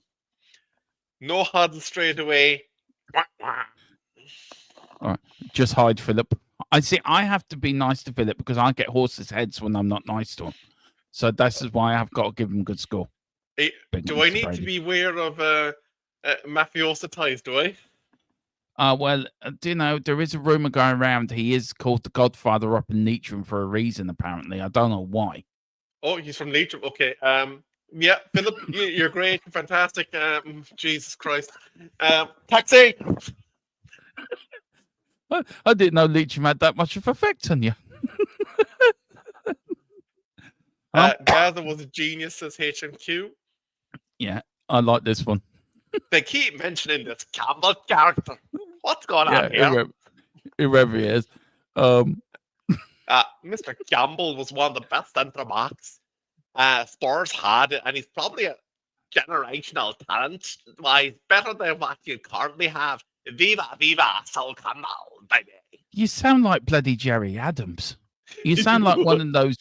Do you know them people back in the day? This is true, guys. Back in the day, Jerry Adams couldn't speak on British TV, so they had an actor do his voice. You just sound like one of them actors trying to do his voice. That was comical. So when he was allowed to speak on TV, it was like a bit anticlimax. Is that what he sounds like? Give us back the actor. He was better. And then, yeah, I am delusional. Or as the kids like to say it now, delulu. Yeah. Right. Big up, Colm. Right. This is Colm's all-time Man United 11. He's gone for Peter Schmeichel in goal. He's gone for Gary Neville, Stam Vidic, and Patrick Evra as the back four. A midfield tree of Brian Robson, Roy Keane, and Bobby Charlton. And then he's gone for a front tree of Best, Giggs, and Cristiano Ronaldo. Right. Out of 10. What are you doing for this? Back five, Evra is probably because he didn't get to see Dennis in his full flight, so I'm not going to argue with him too heavily on it. Robbo, Keane, and Charlton, so he's basically saying that Charlton's a cam in this situation, and I see why he's trying to do it. Simply the best. No argument there. Giggs, yeah. I have a lot of respect for Giggs' playing ability. CR7, I come back to the point of, was he a United legend? Like, he did a lot. He won a Ballon d'Or. But his career took a different trajectory shortly after that, and he went and played his best football in his career for Real Madrid. And if I'm looking at United stalwarts and United careers, I don't know, does he get into the starting lineup of the best United team of all time? If we'd gotten his Real Madrid years, without question, no problem, 100%. So I'm going to give him an 8. Do you know what? I like it. I like the balance. I like that midfield. For me, that's a really good midfield. That is. I think striker-wise, I can understand why Colin went for Ronaldo, because he grew up watching Ronaldo, and I understand that. But I think there's better strikers out there. Mark Hughes, Brian McClare. You could go back to strikers before that. Dennis Law. I'm really shocked you, O'Connor, have not put Dennis Law in your starting lineup. Like, I'm really shocked by that.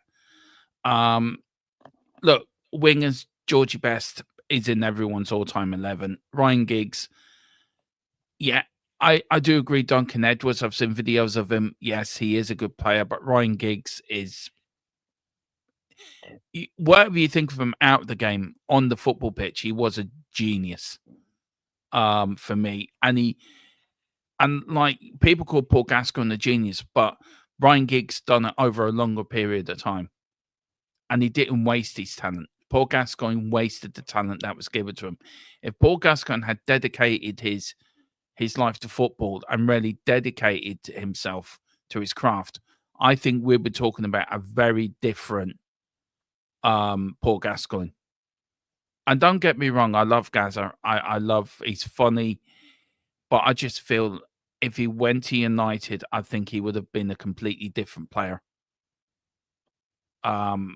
Look, he was a player that took Tottenham all the way to an FA Cup final, single-handedly.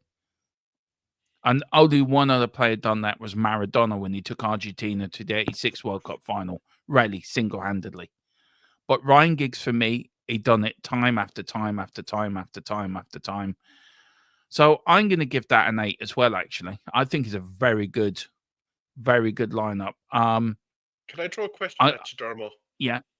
You mentioned Gaza, and if he'd actually gone to Manchester United, that he would have been a different player. Now, obviously, that was really that would have been the circa Cole York years. I think that would have been a possibility. Obviously, Fergie would have probably had a different level of you either toe the line or whatever, you're in trouble. I'm not going to Hmm. say any more swears because I think I've used up my allocation for today. Do you think that Gaza, under the influence of Fergie, in that Manchester United team that did a treble in '99, was winning leagues like they were growing on trees, would have had sufficient kind of impact on England as a result of that England would have won more national stages? I do, because I think also at United you had Gary Pallister, who was from the Northeast. You had Steve Bruce, who was from Newcastle as well. So you had a lot of Geordies or people from that Northeast there that would have known, would have helped them as well. I think the discipline Fergie would have shown him, I think he would have accepted. I think he would have thrived at that. I think Paul Gascoigne is a type of player that would have said, right, I'm going to prove you wrong. And I do feel, look, just because Tottenham gave his parents a house and a car, that swung it for him. Look, I wouldn't change Paul Gascoigne at Tottenham for no one. I think Paul Gascoigne in that sort of 3-year period at Spurs was probably the best player in the world at that point, and the best player in Europe at that point. That's why Lazio were paying 8 million for him, or I think was 7.5 million for him at the time. I think once he damaged his knee and his demons took over, I think we never saw the same Paul Gascoigne again. And we all know demons are a hard thing to kick. We all know without the right support or without the right people around you, you're never ever going to kick that. You're never going to get better. So I do feel that Paul Gascoigne, if he went to United, I think we would have seen a completely different Gaza. I really do. I don't think Fergie would have banged out of him the cheekiness, the way he was on the pitch, but I think he would have made him more of a dedicated footballer, in my opinion. And I think with the influence of Steve Bruce and Gary Pallister and all the Northeast players that were at United at that time, I think they could have rallied around him and helped him, and I think they could have supported him in many of his problems or troubles that he has been through. I just think he wasn't looked after enough at Tottenham. I think we let him down quite badly. And I think it's sad because Paul Gascoigne had the world at his feet. He had the talent to become the greatest British footballer since Georgie Best. But he just didn't get the support. I think interestingly, Dermot, you mentioned about injuries. Medical science then wasn't what it is today. And then imagine the prospects and the viewpoint of, mentally speaking, of Gaza, if that injury happened in today's world, would be quite different, because he just said, okay, this is whatever, and we'll do whatever procedure we need to do, and we'll be back in the field starting next season at a worst case scenario. I think going to Italy after he had his injury was a bad move for him as well.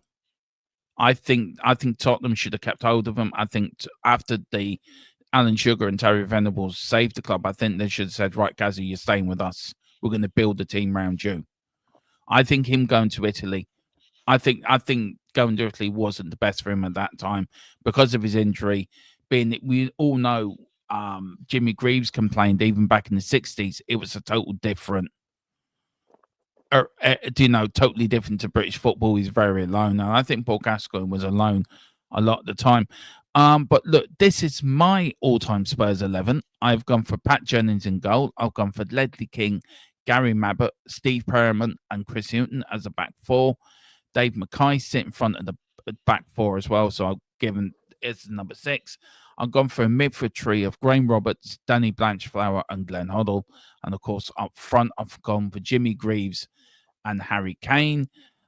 This is my substitute bench. I've got Ray Clements, Paul Miller, Mike England, Gareth Bale, Stephen Carr, Luka Modric, Cliff Jones, Steve Archibald, and Gary Lineker.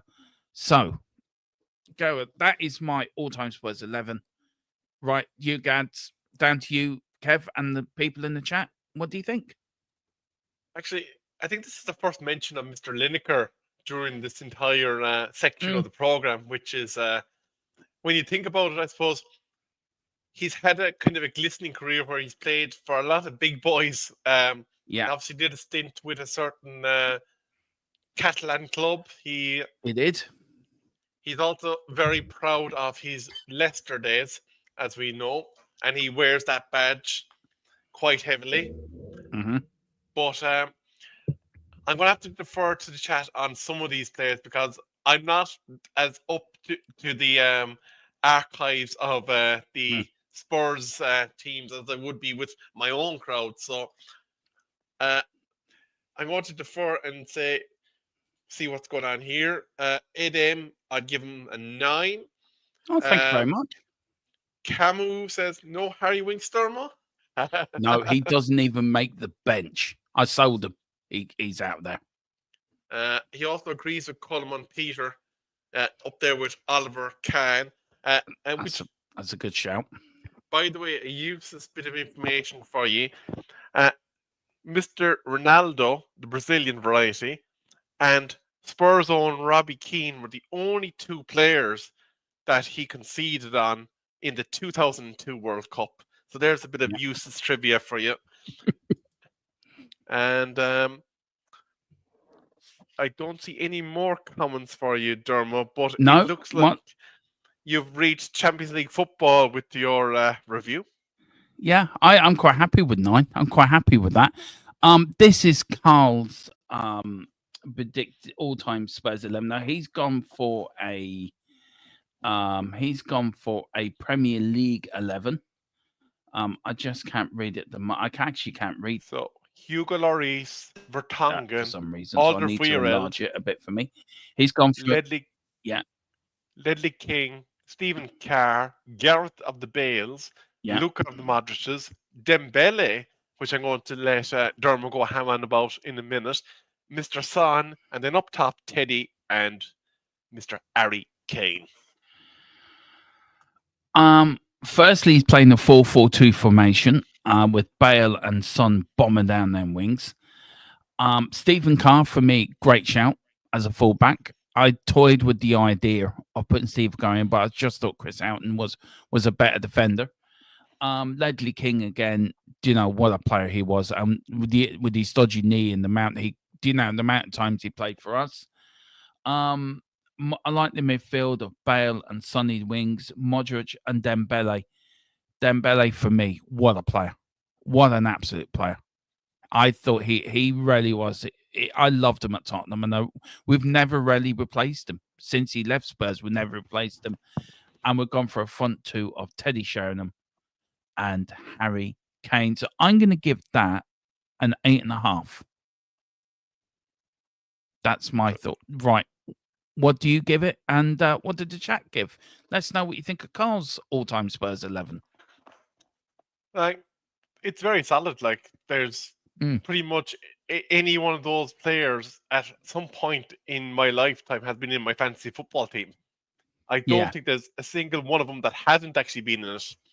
So, I think, definitely into the 8 to 9 stratosphere Champions League football. But this is one I want you to take, Dermo. Soldado. Worthy of a shout? No. Couldn't stand him. Sorry. I didn't rate him at all. Didn't rate him one iota. And I know that's probably going to upset a few Spurs fans, but I didn't rate him at all.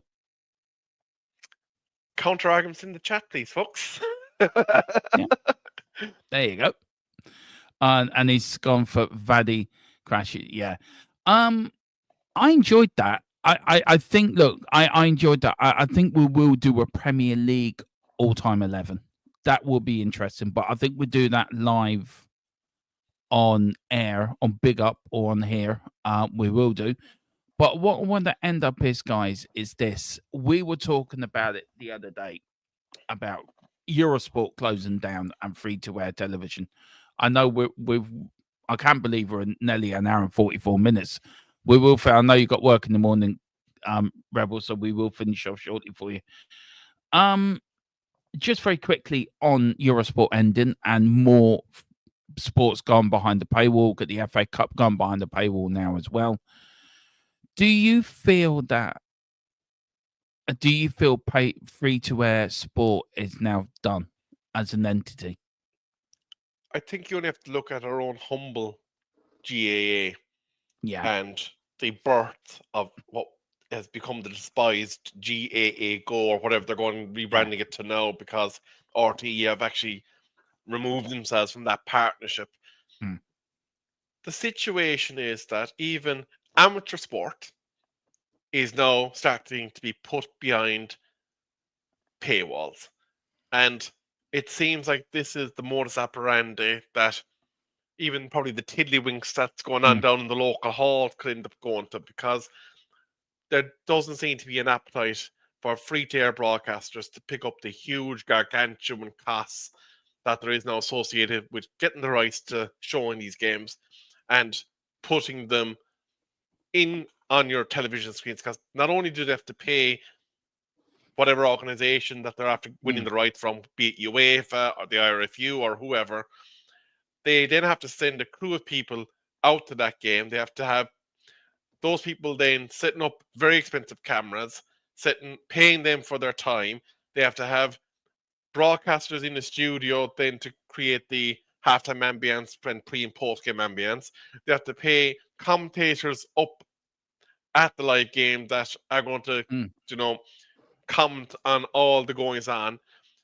And then they probably have assistants and makeup people and all that sort of palaver with it, which makes it a very daunting task for a free-to-air production to actually cope with anymore.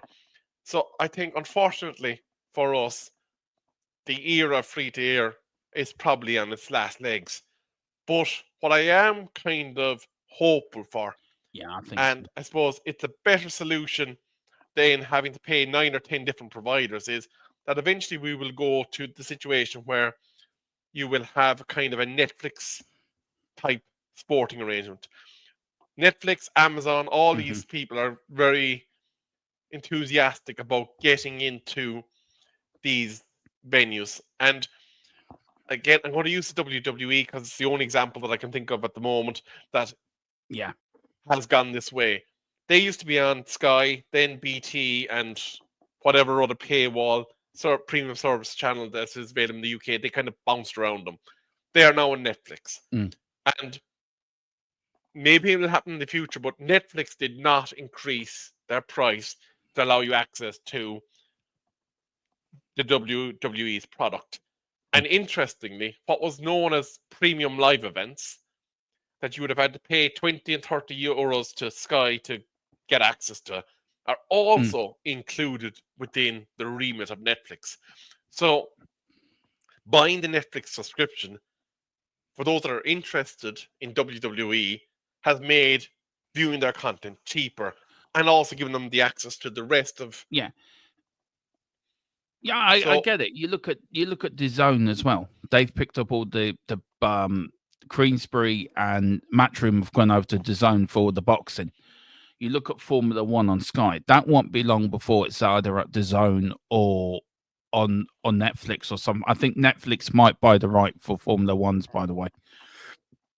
You look at football, Sky could lose the Premier League to Netflix, could lose it to Discovery, could lose it to one of the big streaming people as well. You look at the Olympics now. Everything's gone under the umbrella of TNT Sports plus Discovery Plus, which I think is their digital platform they do their sports on. So look, I think the days of BBC and ITV having any free-to-air TV I think it's going to be gone. The only thing that I think be kept on free-to-air is the Olympics and the World Cup. I don't think they will never go behind the paywall. People wouldn't accept the Olympics going behind the paywall or the World Cup going behind the paywall. People won't stand for that, I don't think. Here's the But thing, I think, Dermot, yeah, just kind of because I'd like you to expand on this. Currently, for some of the Olympic coverage, like if you want to view BBC or if you want to use the English version of it, because let's be fair, some of the RT commentators do lack a bit of pedigree at times. You're still yeah, paying for the introductory Sky package in order to get access to some of these channels.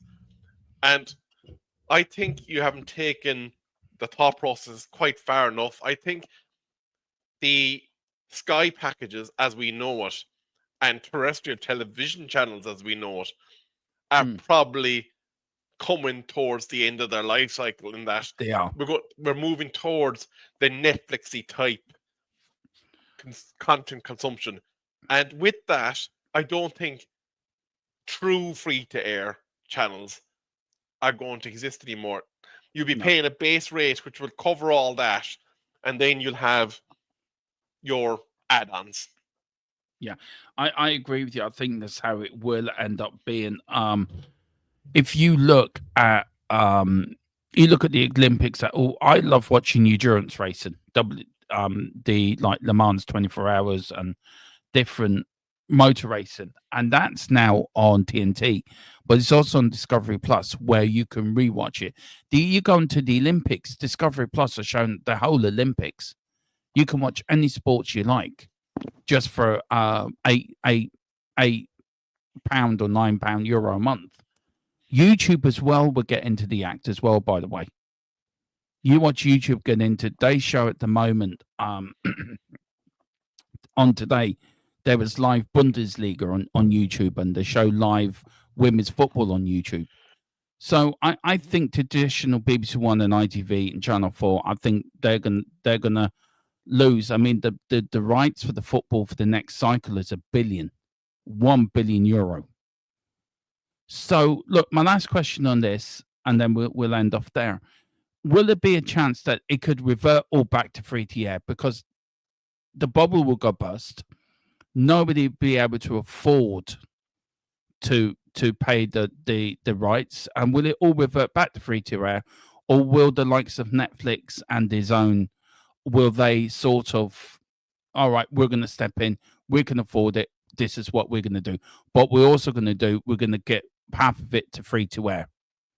Do you think there has to be a balance, right, between paywall and free to air? There has to be a balance that people that don't want to pay for Sky should be able to watch it on free to air. Do you think there has to be a balance? Here's the thing for me. In our lifetime, I don't think the bubble bursts. No. When you look at America, you look at the NBA, you look at Major League Baseball, you look at the NFL, and you look at the way that the circus around the sports kind of portrays between contracts and viewing rights, I don't believe that we are in an era where this will happen anytime soon. Yeah. The situation is that there's a need and a want to consume these products. Now, if, just say for argument's sake, Netflix happens to buy the entirety of the Premier League rights, buys the entirety of the UEFA competitions rights, and they say, right, okay, the 3 o'clock watershed is dead, every single game, we'll have a crew down there. Bob's your uncle. But what they might decide then is they might decide, okay, we've got the League Cup and FA Cup rights. We don't want to spend the money on sending crews down to these games. BBC, pay us X amount, you can have them. RTE, pay us X amount, you can have them. There'll be subcontracts, there'll be sub-leasees, basically. And I think that's a good way. That's probably the route I see it going, is that games that they don't have an appetite to do, they'll auction them at a rate, and that will all contribute towards their pot. They'll save the cost of having to send a production team, and they'll make a bit off what they paid for the primary rights. Yeah, no, I think that makes sense. I think that's what you look at Premier Sports. We can watch 3 o'clock kickoffs over here in Ireland every Saturday. So, you know, I think you're right in that. Look, I think this is going to run and run. I do feel like, especially when the next broadcasting rights are bought, I think that's going to be interesting to see who buys them. Where is it going? And maybe we can do a show at the time. I do feel that money is ruining the game that we love. But look, that's a totally different subject on a different platform. Just a couple before we finish off. Kev got LM said, I think with the development of AI clubs will create their own streaming services in time. Netflix and design won't be needed. It'll be companies like 11 Labs that will license their AI system to clubs.